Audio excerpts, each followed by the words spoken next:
Oh my gosh, first reading wrap up of 2025. I am so excited. Hello, beautiful friends and book lovers. I hope they're all doing well. I'm so excited for my first reading wrap up of 2025. Oh, I have a thriller in this wrap up that I am going to be recommending to everybody because I absolutely loved it. If you're new here, my name is Heather, and here on my channel, I like to just talk about all the books that I'm reading. I'll do dedicated reviews, read with me's, and then my monthly wrap-ups, which I love. Near the end of the video, I do talk about any shows or movies that I watched in the month as well, because I do love some movies and TV for me. So in the month of January, I read/listened to 4 books, and then I have quite a bit of documentaries and TV shows that I want to talk about as well. So let's just go ahead and get started with the first book. I don't know. Hopefully I don't get dragged for this one. It's from a very popular author, whom I've never read before, any of her books. And it's like, to me, it was marketed as like a beach, like romance read. And I totally disagree with that. Like, I don't think this is a romance read at all. I would just say it's like definitely a beach read. And that's Ellen Hilderbrand's The Hotel Nantucket. I don't know. I like posted that I was just like meh about this on Bookstagram, and I had some people comment saying that, like, I don't know, I guess she like will pop off on some people if they don't like do a great review or something, which I thought was so interesting to me. Like, that's so awkward, you know? Like, everybody's entitled to their own opinion. But yeah, I don't know. I know people love her and like love her books. This was my first. I did read this when I was going on a vacation.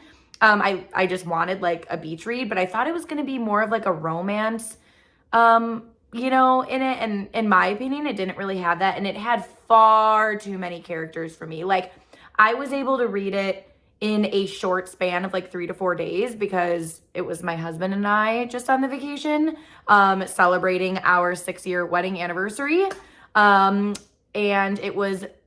the resort was no kids. And if you know, I'm a mama too and a teacher. So it was a little nice. And by a little, I mean a lot nice to just have some downtime for sure. But anyways, my point is I knew all of the characters and I was able to remember them, but like I was only really reading, I was like laying out, having some drinks, reading. Like, had I been pacing this out over like a couple of weeks, like in how I normally pace out books, due to just life and working and being a mom, like there's no way I would have been able to remember everybody for sure. So overall, I ended up giving this a 3 stars. It's just about this like failing hotel that gets bought out by this billionaire. And he basically tells one of our many characters, who's the hotel manager, like, listen, I want to get 5 keys from this like anonymous blogger. She's never given out 5 of her keys. She's only ever given out like 4 stars, if you will. And I want to be her first 5. So that's like the premise of the book, but I don't know. It just felt slow, too many characters. I don't know if this author is for me, and that is okay, right? We all have our different opinions. So yeah, anyways, I gave this like an enjoyable read. I don't know. I guess that feels generous for me on my rating scale wise, but yeah, star wise, I would go ahead and say this was a 3 for me, and I don't think I would recommend it. The second book is an audiobook, and I do want to say thank you so much to Simon & Schuster Audio for letting me listen. I unfortunately didn't finish this one. It's The Closeup by Pip Drysdale. Publication was December 3rd. I ended up having to DNF this at around like 30-ish%. It just felt like a waste of time. There's this girl that wants to be an author, and she's like, I don't know, she has this like relations, if you will, with this famous guy, and she like wants to use him as the inspo for her thriller, but she ends up signing like an NDA, or oh my gosh, an NDA, yeah, sorry. So she like can't write about him, is like the gist, but I don't know. It just felt so boring, and also the narrator's voice trying to do the male perspective, it's a female narrator who's trying to do the male, like, I just couldn't, like, it sounded like, hey, like, how are you doing today? Like, it literally sounded like that, and I was like, please tell me that this is not a main character who I'm going to hear for, like, the whole book. I don't know, I just wasn't vibing with it. I felt like nothing was going on, so I had to DNF at about a third of the way through. So unfortunately, this is not one that I would recommend. I do still have the audiobook, so maybe if I'm you know, waiting in between books or whatever to start, maybe I'll give it like a second chance, but chances are slim for that. Okay, the final two books I really, really liked. So another thank you to Simon & Schuster Audio for letting me listen to Cross My Heart by Megan Collins. This publication was January 14th. I ended up really liking this. Listen to this premise. It is about a woman who needs heart surgery, but she needs a heart transplant. Like she gets somebody else's heart, okay?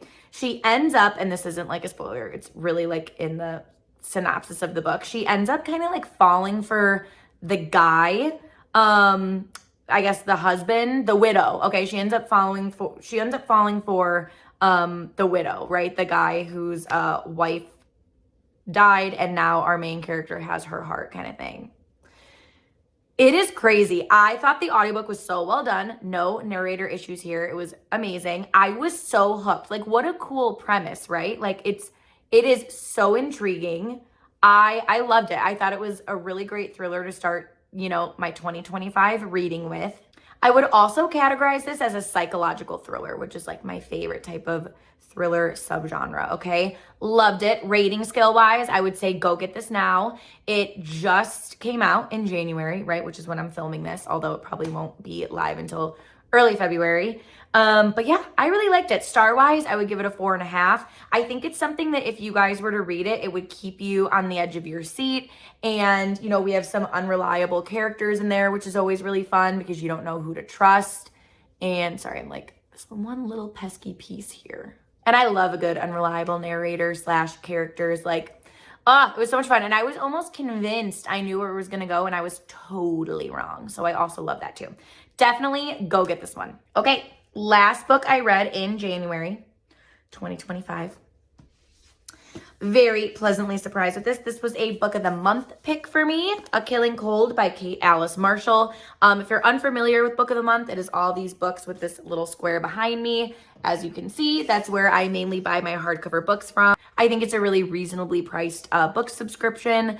So yeah, that's where I like to buy my hardcover books from.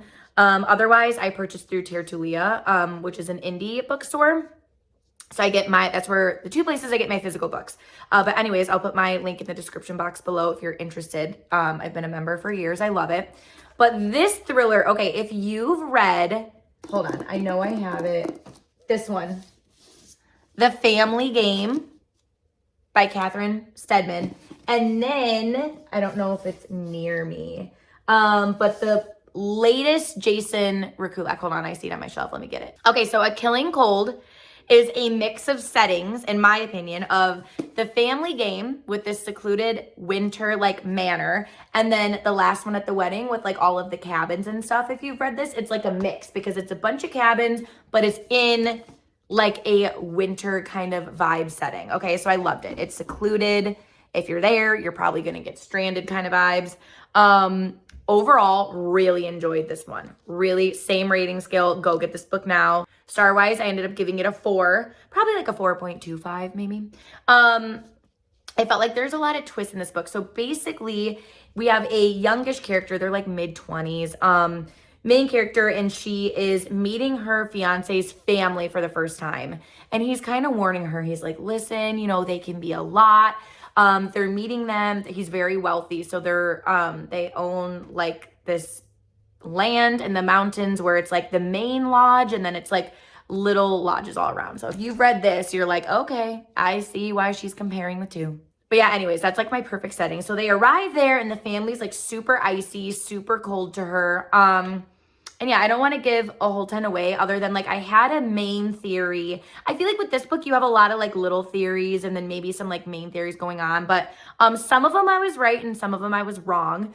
So I loved that.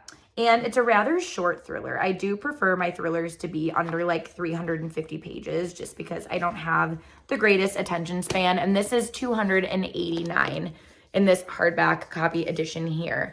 So yeah, I really liked it.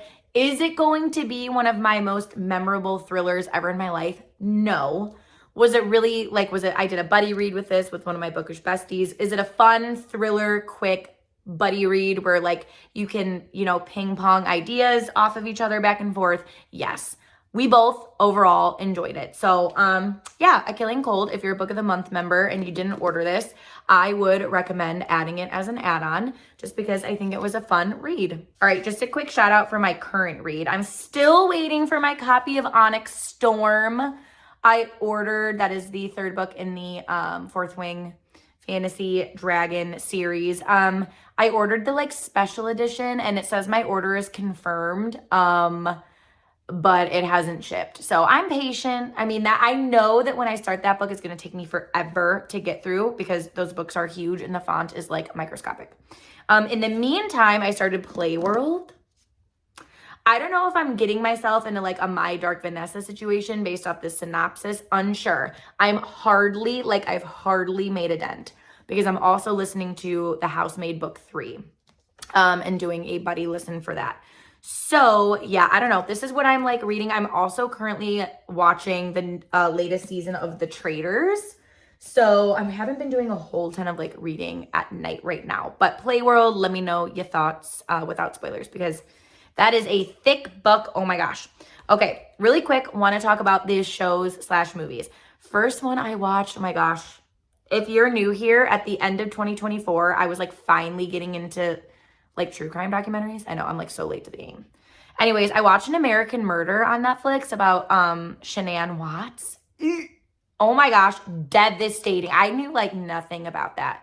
So that one made me want to like barf. I was like, this man is absolutely disgusting. But that one's crazy because everyone's like giving their 2 cents on like their marriage and shit. I mean, people are wild and savage. Okay, watched that. Holy cow. The next one I watched is What Jennifer Did, also on Netflix. This is a girl from Vietnam. And they live in the US. Her parents are like killed. She calls the police and she's like, oh my God. Or actually, sorry. Her mom was killed. Her dad was like shot. It was this crazy thing. She calls the cops. She claims that she's been like tied up this whole time. And that's all I'm going to say. That one also, I was like, wow, like crazy. So those are the 2 true crimes I watched. And then currently watching Traitors. There's 5 episodes out right now while I'm filming this. And I'm halfway through episode 4. I love it. I love Bob the Drag Queen. He is like, oh my gosh, he's so funny. I like the cast. There's some people I have like no idea. I think the housewives are just hilarious because everyone's like always gunning for the housewives. But just like the commentary, you know, it's so funny. Like someone will say something just like hilarious or like outlandish. And I'm like, this would be such a fun show to do, right? Like think of doing The Traitors, but like with your friends. Like how fun would that be, right? Or actually it would probably ruin friendships based on how these people are treating each other. But yeah, so I'm currently watching that and then catching up on What We Do in the Shadows, which is like one of my absolute faves. That came out in October of last year, the most recent season. But yeah, just catching up on that. My husband and I like to watch like an episode a night and just like unwind. You know, we're like too tired. We're too tired to be, you know, watching something else. I also really want to watch Shogun. But you know, it's gonna be a little bit of commitment. Still have to finish The Bear. Like, what am I doing with my life? Anyways, let me know what you read in January. Let me know if you have any 5-star reads so far in 2025. Please send the recommendations this way. Any genre, literally anything. Just let your girl know. But yeah, as always, thanks so much for watching, and I'll see you in my next video. Bye, you guys.